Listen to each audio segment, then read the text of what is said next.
जय श्री कृष्ण दोस्तों। तो आज का विषय बड़ा ही रोचक है।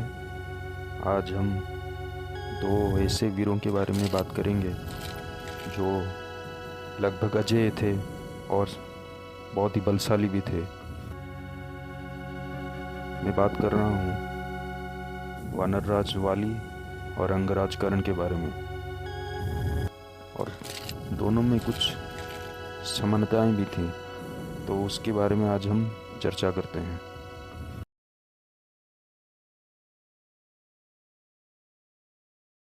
दोनों को कुछ खास शक्तियां प्राप्त थीं, जिसके कारण उन्हें हराना लगभग असंभव था। बाली के पास ये वरदान था कि जो भी दुश्मन उसके सामने आएगा तो उसकी आधी शक्ति बाली के पास चला जाएगा। और कर्ण के पास तो कवच कुंडल था, और जब तक उसके हाथ में विजय धनुष था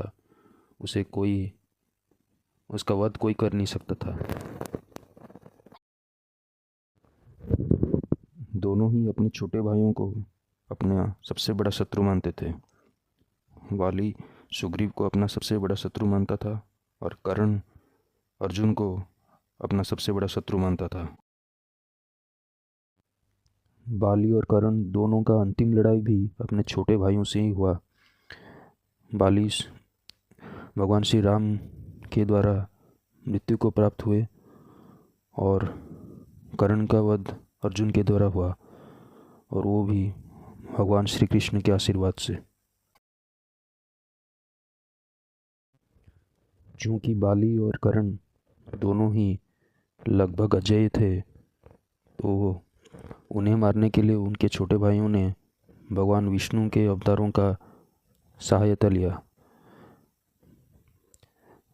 मर्यादा पुरुषोत्तम श्री रामचंद्र ने वाली का वध किया और भगवान श्री कृष्ण अर्जुन के सारथी बने, और उन्हीं के आदेशानुसार अर्जुन ने कर्ण का वध किया। त्रेता युग में वाली इंद्रदेव का पुत्र था, जबकि सुग्रीव सूर्यदेव का, और द्वापर युग में अर्जुन इंद्रदेव का पुत्र था और कर्ण सूर्यदेव का।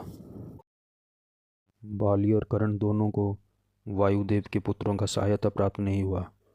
त्रेता युग में हनुमान जी ने सुग्रीव का साथ दिया, जबकि द्वापर युग में अर्जुन के मझले भैया थे भीमसेन।